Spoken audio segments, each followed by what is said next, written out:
Saya, Ignatius Umbuketanga Sabora, camat pada Kecamatan Umbura Tunggai Tengah, sebagai peserta PKA Angkatan 17 tahun 2025. Aksi perubahan saya adalah Rumah Belajar Bermain Budaya menuju Generasi Emas Umbura Tunggai Tengah tahun 2045 dengan branding Baby Boo Geng 45. Aksi perubahan ini dilatar belakangi oleh rendahnya literasi dan numerasi anak-anak dan rendahnya minat remaja terhadap budaya lokal. Kami berharap lewat aksi ini dapat meningkatkan semangat dan minat anak-anak dan remaja terhadap literasi dan numerasi dan bangga dengan budaya lokal yang ada di Kecamatan Umbura Tunggai Tengah. Aksi perubahan ini tidak berhenti sampai pada pendidikan diklat kepemimpinan administrator semata, tetapi kami berkeyakinan bahwa kedepannya dia akan bertumbuh dan berkembang, di mana komunitas Baby Boo Geng 45 terus berkembang di Kecamatan Umbura Tunggai Tengah dan di Sumba Tengah secara umum. Sebagai peserta, tentu kami mengucapkan terima kasih kepada Badan Diklat Pengembangan Sumber Daya Manusia Daerah Provinsi NTT yang telah banyak membantu dan membimbing kami. Ada banyak hal yang kami dapatkan di sini, teristimewa soal penggunaan media digital dalam proses pembelajaran dan pelatihan. Terima kasih, selamat siang dan shalom. Shalom, Assalamualaikum warahmatullahi wabarakatuh. Om Swastiastu, Namo Buddhaya, salam kebajikan, Soda Molek Neo Itabasan. Saya Hani Aprilita Fanggidae, Kepala Bidang Ketahanan Ekonomi, Sosial Budaya, Agama dan Organisasi Kemasyarakatan pada Badan Kesatuan Bangsa dan Politik Kabupaten Rotendao. Saya peserta PKA Angkatan ke-17 tahun 2025. Ini adalah judul dari aksi kinerja organisasi, yaitu optimalisasi penyelenggaraan dan pelayanan publik melalui sistem informasi pelaporan organisasi kemasyarakatan. Tujuan dari sistem ini adalah untuk mempermudah pelayanan terhadap ormas, melakukan pendataan kepada ormas, dan mempermudah pelayanan kepada ormas. Harapan ke depan, sistem ini dapat bermanfaat dalam rangka pendataan ormas secara terpadu, terbuka, dan datanya secara akurat, menjadi data yang transparan dan pelayanan yang akuntabel bagi pemerintah daerah Kabupaten Rotendao. Harapan kepada BPSDMD Provinsi Nusa Tenggara Timur bahwa penyelenggaraan Diklat PIM ini sangat bermanfaat dan berguna bagi pelayanan kami di dalam organisasi kami masing-masing. Terima kasih. Soda Molek. Assalamualaikum warahmatullahi wabarakatuh. Shalom, nama budaya, salam kebajikan, salam sejahtera untuk kita semua. Selamat pagi. Puji dan syukur saya haturkan kepada Tuhan karena atas berkat dan rahmatnya hari ini saya dapat berdiri di sini. Proyek perubahan saya yaitu transformasi administrasi kelahiran melalui sistem informasi administrasi kelahiran terpadu atau SIAKAT, membantu semua masyarakat yang berKTP Belu yang melahirkan di rumah sakit maupun puskesmas mendapatkan akte kelahiran, kartu keluarga, dan kartu KIA. Harapannya ke depan, program ini dapat berjalan sampai selama-lamanya karena sangat membantu masyarakat. Shalom, terima kasih banyak. Tuhan memberkati.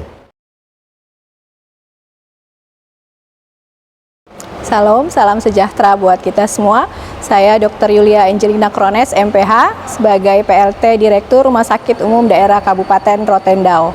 Dalam pelatihan kepemimpinan administrator, saya membawa dan mengangkat aksi perubahan kinerja organisasi dengan judul Inovasi Masaneda Asik. Masaneda Asik ini mengandung filosofis. Masaneda berasal dari budaya Rote, yaitu saling mengingatkan, dan ASIK adalah akronim dari Alarm Sistem Informasi Klaim, di mana kedua teknologi ini dan budaya berpadu untuk meningkatkan pendapatan di Rumah Sakit Umum Daerah Kabupaten Rotendao. Harapan dari sistem dan inovasi yang saya kembangkan ke depannya adalah, walaupun inovasi ini lahir dari pulau kecil di selatan Indonesia, bisa berdampak bukan saja buat Rotendao, tapi juga buat rumah sakit lain di Provinsi NTT.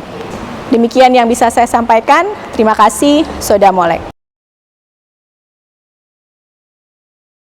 Saya Yosep Leonard Kale, STMSI, Sekretaris pada Dinas Komunikasi dan Informatika Kota Kupang.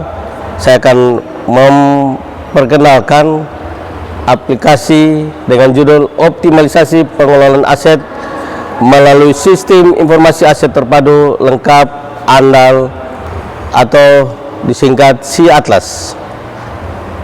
Yang mendasari lahirnya SI-Atlas adalah karena pencatatan pada Dinas Komunikasi selama ini masih bersifat manual.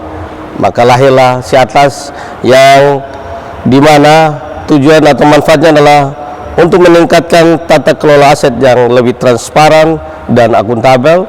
Yang kedua, efisiensi waktu dan sumber daya. Yang ketiga, data terpusat dan mudah diakses. Dan yang keempat, memperkuat kepatuhan terhadap regulasi.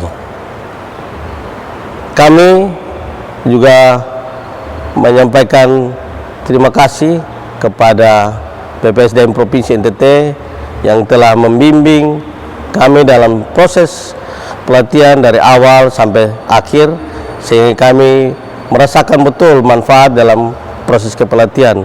Banyak hal yang kami dapat dan itu menjadi bagian catatan kami untuk perbaikan kinerja organisasi kami ke depan. Kami mengucapkan terima kasih kepada Bapak Wali Kota, Ibu Wakil Wali Kota, Bapak PJ Sekda, Bapak Asisten, dan seluruh jajaran yang telah mendukung kami sehingga kami boleh mengikuti pelatihan kepemimpinan administrator. Dan juga kami mengucapkan terima kasih kepada Ibu Kadis, Dinas Kominfo, dan seluruh jajaran yang telah mendukung juga dalam proses implementasi aplikasi ini sehingga boleh dilaksanakan. Dan yang terakhir, tidak lupa kami mengucapkan terima kasih untuk Tuhan Yesus atas penyertaannya, keluarga yang terus mendukung kami. Sekian dan terima kasih.